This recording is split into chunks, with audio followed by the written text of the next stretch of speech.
13절로 21절입니다.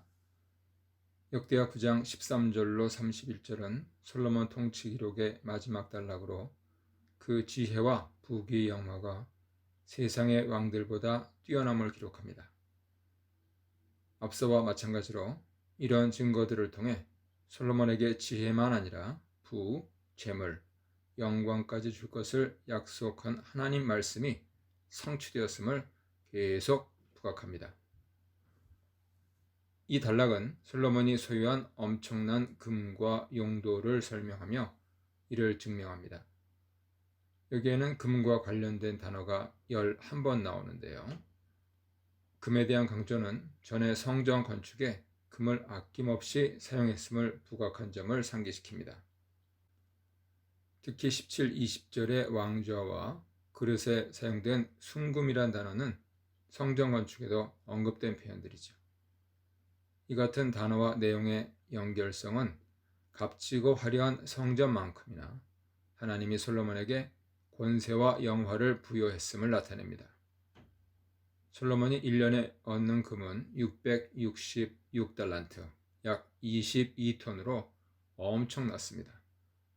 대부분 정기적 조공이나 무역 수입이었을 것입니다. 앞서 8장 18절에서도 오빌에서 450달란트, 약 15톤의 금을 가져왔음을 밝혔습니다. 이외에도 무역상, 객상들, 아라비아 왕들과 방백들도 금과 은을 가져왔습니다. 금의 사용처로 첫째, 방어체계 구축에 사용했습니다.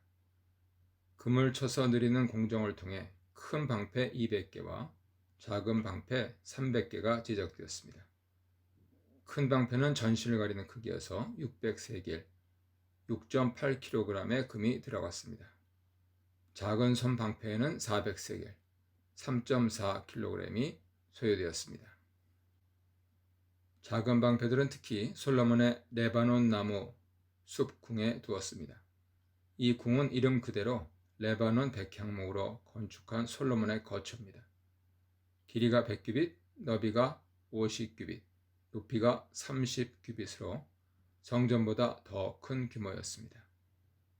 여기에 작은 방패 300개를 보관한 것을 보면 궁의 주거시설만 아니라 왕실의 안전을 위한 무기고를 따로 뒀음을 짐작할 수 있습니다. 두 번째 금의 사용처로 왕의 보좌가 소개됩니다. 왕좌는 상아를 사용해서 크게 제작되었고 거기에 순금을 입혔습니다. 보좌로 오르는 데는 6층계가 있었고 층계 위에 금발판이 보좌와 연결되어 있었습니다. 보좌 양쪽에는 팔걸이가 있고 팔걸이 양쪽에 사자 형상이 하나씩 세워졌죠. 또 보좌 아래 12사자가 6층계 양쪽에 세워져 보좌로 가는 통로를 지켰습니다. 이같이 화려하고 엄위한 보좌는 어느 나라에서도 찾아볼 수 없었습니다. 셋째 용도는 금그릇입니다. 솔로몬의 마시는 잔도 다 금이며 레바논 나무궁의 그릇들도 다 순금이었습니다. 이처럼 솔로몬이 얻은 금은 그의 재력과 권력을 드러내는데 부족함이 없었습니다. 그의 시대는 은을 귀히 여기지 않았는데 그 이유는 위안급된 여러 예물과 무역품 외에도 다시스 무역을 통해 3년에 한 번씩 금, 은, 상아, 원숭이, 공작 등 진귀한 품목을 실어왔기 때문입니다. 그동안 솔로몬은 다윗이 교류했던 두로왕 후람과 교류를 지속했고 그의 협조로 에시온게벨에서 홍해를 통해 아라비아, 아프리카, 아시아로 교역선을 띄웠습니다. 또 그곳에서 오빌로 항해하여 금, 백단목, 보석 등을 가져왔죠.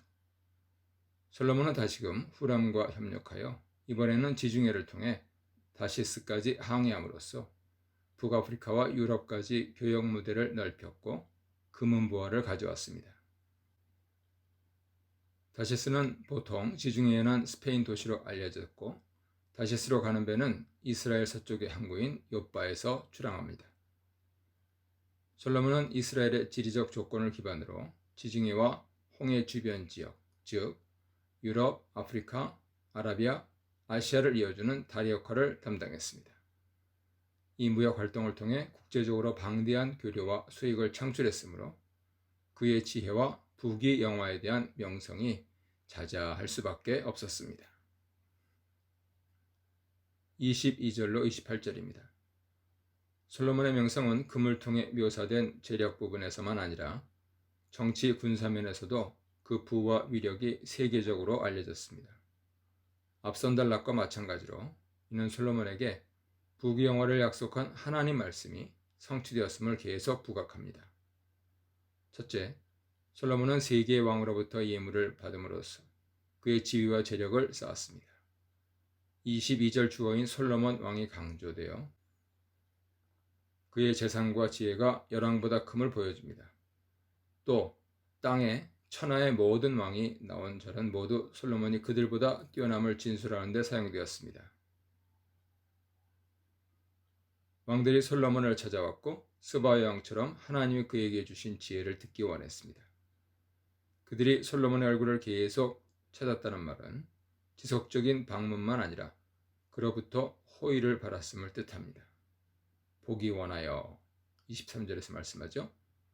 또한 각각 금은그릇, 의복, 갑옷, 향품, 말, 노새를 해마다 정한 대로 갖고 왔다는 것을 볼 때 이들이 예물과 함께 지속적인 조공을 바쳤음을 알 수 있습니다. 둘째, 솔로몬의 많은 마병이 군사적 방어력과 위세를 증명합니다.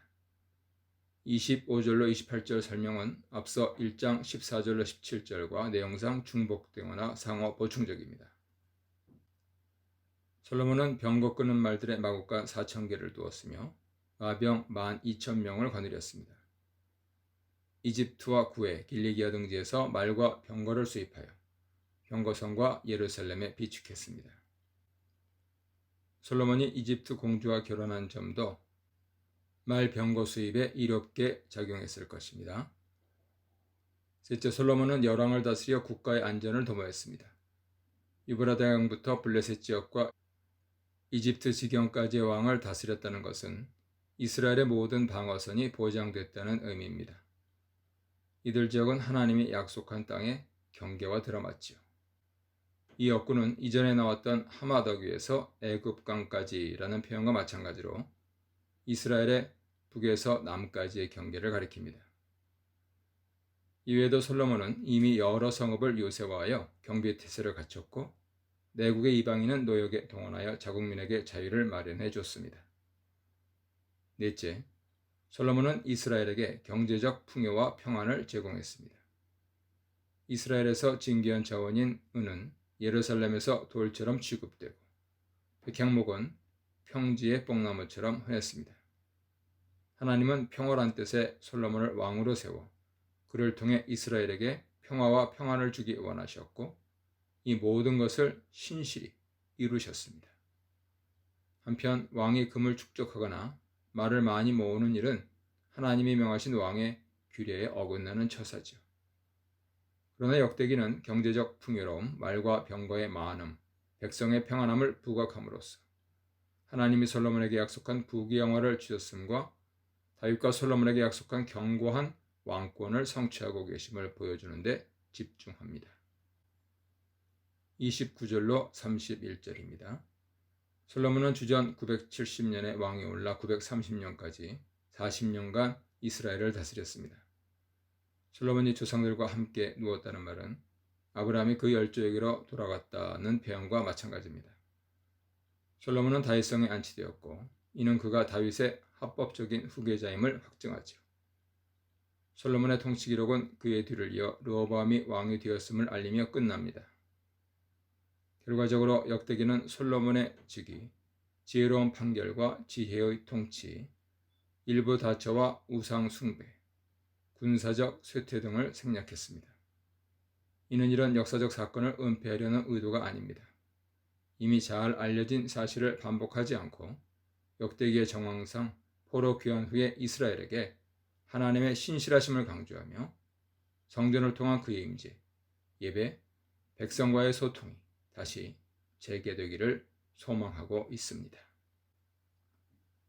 이 문단에서는 부보다 중요한 것은 하나님의 신실함, 부보다 중요한 것은 지혜, 부보다 중요한 것은 부의 한계에 대한 인식에 대해 묵상해 보시기 바랍니다.